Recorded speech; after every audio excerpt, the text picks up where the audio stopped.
Hello港圈迷們，我係港妹啊，歡迎鎖定我嘅頻道。港圈秘聞、明星往事、內幕通通拿捏晒，嗰啲聚光燈外嘅恩怨情仇同人生抉擇，先至撞住最真實嘅人性模樣㗎嘛。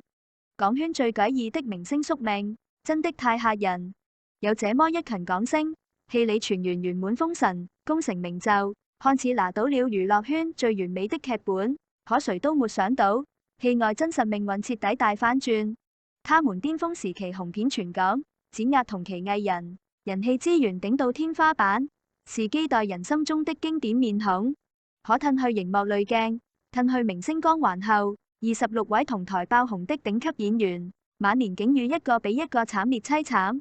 間諷刺的是，這群命運反差極致的藝人，全部來自同一部封神神劇，沒錯，就是火了40多年。重播無數次，至今無人敢翻拍超越的1983年 TVB 版《射雕英雄傳》。整部劇全員經典，全員出圈，卻唯獨逃不過戲紅命慘的魔咒。今天港妹一次性踢爆這26位演員的隱藏現狀，撕開港圈最殘酷的真相，告訴你為什麼熒幕越圓滿，現實人生越淒涼。整部劇最讓人意難平，也是港圈永遠的白月光。必然是翁美玲飾演的黃蓉。在83版《射雕問世》之前，金庸筆下的黃蓉只是書本裏的文字形象，而翁美玲的出現，直接把這個角色演活了，演絕了。憑借這一個角色，翁美玲一夜爆紅，登頂港圈頂流小花，人氣碾壓同期所有女星，資源接到手軟，不僅在香港爆火，在內地、東南亞都擁有超高知名度。是當年當之無愧的全民女神，誰也想不到，這個戲裏被郭靖偏愛、被師傅寵溺、被所有人善待的完美黃蓉，現實裏的人生卻滿是遺憾與掙扎。事業巔峰期的她，本該乘勝追擊，穩固地位，擁有璀璨坦蕩的星途，卻深陷與湯鎮業的感情糾葛，無法自拔。當年兩人都是 TVB 當紅藝人，郎才女貌備受矚目。但這段戀情充滿爭議與拉扯，分分合合，流言不斷，加上港媒無休止的炒作圍觀，輿論壓力層層疊加，翁美玲長期處於情緒內耗之中，身心備受煎熬。最終在1985年，年僅26歲的她選擇結束自己的生命，將最美的模樣永遠定格在了熒幕之上。時至今日，40多年過去，依舊沒有任何一位黃蓉扮演者能夠超越他，無數觀眾為他惋惜，為他遺憾。明明手握頂級顏值、絕佳演技、逆天資源，本該前程似錦、安享如山，卻最終輸俾了執念與情緒。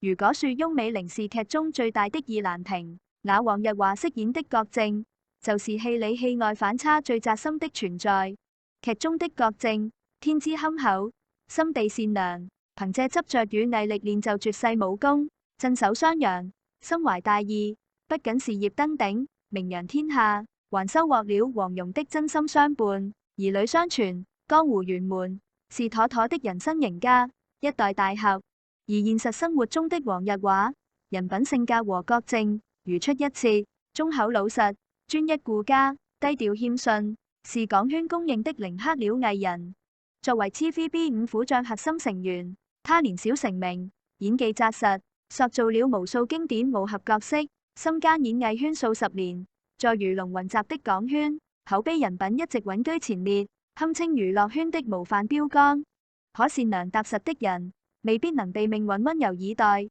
黃日華一生最重親情與愛情，和妻子梁潔華相識相戀相守40餘年，夫妻二人相濡以沫，低調恩愛。是港圈少有的模範夫妻，可晚年的他卻遭遇了毀滅性的打擊。妻子梁潔華常年身患重病，多年來飽受病痛折磨。黃日華推掉大量工作，全程貼身陪伴，悉心照料，傾盡財力與精力為妻子治病，從未有過一絲懈怠。但頑疾難治，歷經多次手術與治療，依舊沒能留住愛人的生命。梁潔華最終遺憾離世。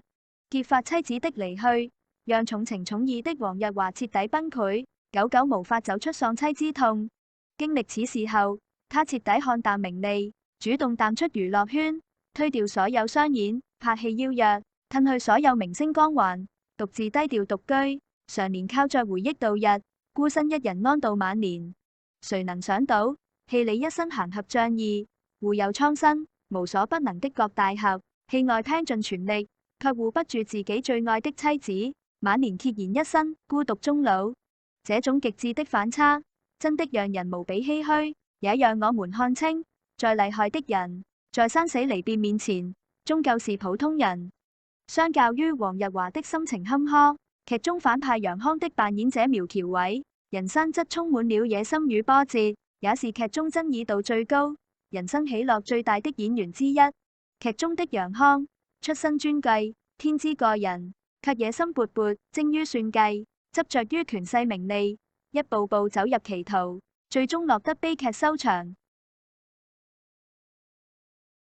讓人又恨又嘆。而戲外的苗僑偉，顏值氣質雙雙拉滿，年少時憑借俊朗外形和精湛演技爆紅，和黃日華、劉德華等人並稱 TVB 五虎將，是當年港圈炙手可熱的頂流小生，資源與人氣都無可匹敵。爆紅之後的他，不甘於只做一名演員，野心十足，一心想要跨界商界，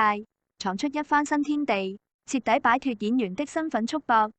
但娛樂圈的名利順遂，根本無法復刻到波詭雲譎的商場之中。沒有經商經驗，急於求成的苗僑偉，先後多次跨界投資，涉足餐飲、服飾、貿易等多個行業，可惜屢屢決策失誤，投資翻車，多次遭遇巨額虧損，資金鏈斷裂，多次被港媒實名爆出破產、負債危機，事業遭遇毀滅性滑鐵盧，巔峰人氣一落千丈，一度陷入人生低谷。那段時間的他，背負巨大壓力，事業停滯，口碑下滑，陷入人生至暗時刻。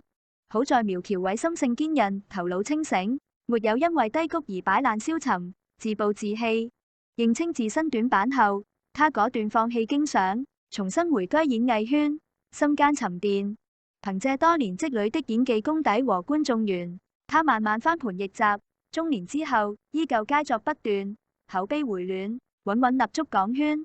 如果說苗僑偉的坎坷是事業波折，那周伯通扮演者秦王的晚年，就是全員最讓人心痛的存在。戲里戲外的反差，堪稱極致諷刺。看過射雕的觀眾都知道，周伯通是劇中最通透、最灑脫的角色。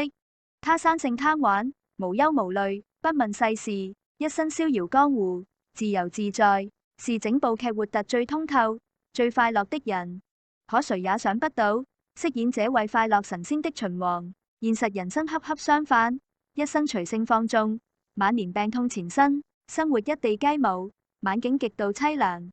秦王是 TVB 老牌黃金配角，深耕熒幕數十年，出演過無數經典劇集，塑造的周伯通更是無人超越，深入人心。年輕時的他，資源不斷，片約滿滿，事業發展十分順遂，但他私生活極度隨性，常年嗜酒、餘命，作息紊亂，飲食不規律，長期不良的生活習慣，讓他身體透支嚴重，日積月累落下一身慢性病，體重嚴重超標，引發高血壓、關節疾病等多種併發症。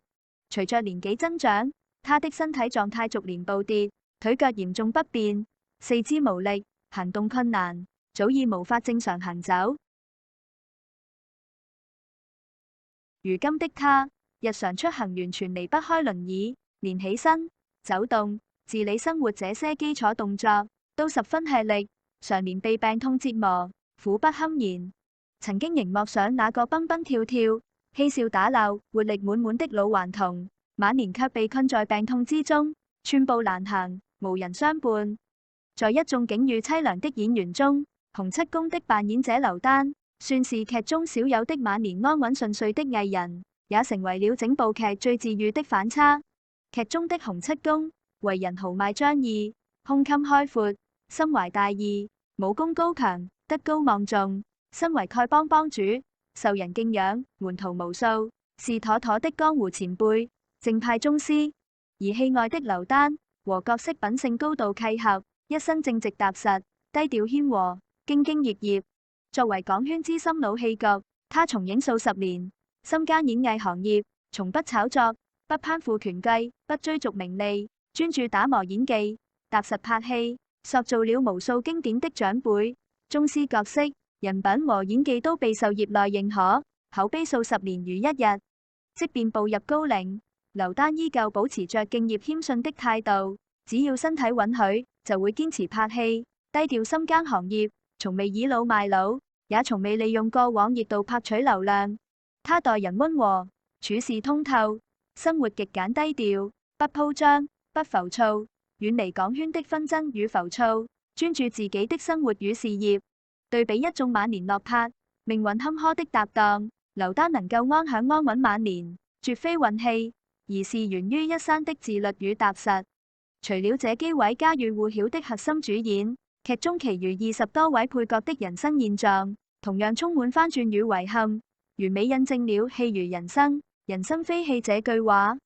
睇完射雕主創的《半生喜樂》，我哋真的可以從中讀懂太多人生真相。武俠劇裏的江湖，是編劇寫好的劇本，有既定的結局，有圓滿的歸宿，有逆天改命的機遇，所有遺憾都能彌補，所有坎坷都能翻盤。但現實中的人生，從來沒有劇本，沒有重來，沒有預設，充滿了未知與意外，根本無法掌控。這群演員曾經憑借一部經典劇集，風靡全網，萬眾矚目，站在港圈巔峰，手握名利與榮光，享受着萬千掌聲與追捧。可浮華落盡之後，所有人都要回歸平凡，直面人生的疾苦與無常。大家當年最中意射雕裏邊一個角色？對於一眾演員的晚年境遇，你覺得最可惜、最唏噓的又是邊一位？歡迎評論區留言傾偈，分享你嘅睇法。